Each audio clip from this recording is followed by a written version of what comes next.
Okay, we're back doing number 11 on this practice problems worksheet.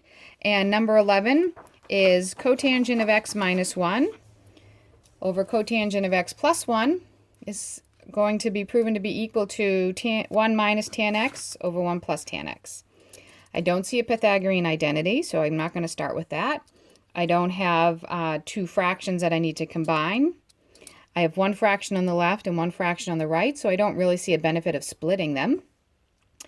So I'm going to use the simple strategy of changing to sine and cosine and see what happens. So I'm going to take my first fraction on the left and I'm going to rewrite it as cosine x over sine of x minus 1 over cosine x over sine of x plus 1. Okay, now remember, I can't do anything to the right. I have to leave the right the same. I want to just get the left to equal the right.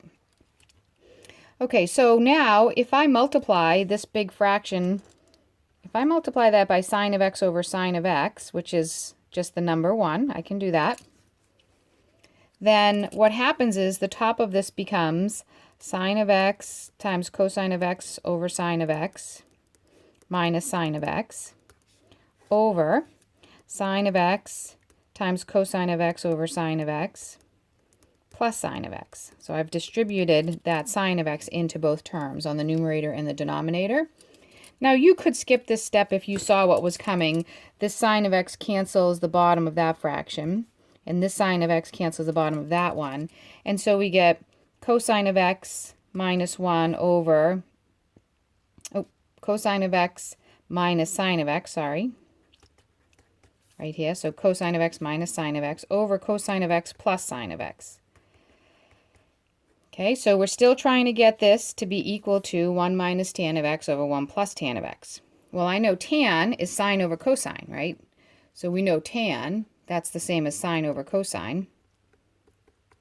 And so if I take this fraction and I multiply it by 1 over cosine of x over 1 over cosine of x, so essentially I divide the top and bottom by cosine of x. This fraction here is still the number 1 because the numerator and the denominator are the same. And what happens when I distribute that 1 over cosine of x in? I get cosine of x over cosine of x minus sine of x over cosine of x. That's the numerator. And then I distribute this 1 over cosine of x in. I get cosine of x over cosine of x plus sine of x over cosine of x. And there you have it. Cosine of x over cosine of x is 1 minus sine of x over cosine of x is tan of x over 1 plus tan of x, and then that equals 1 minus tan of x over 1 plus tan of x, which is what we were trying to prove. So our proof is done.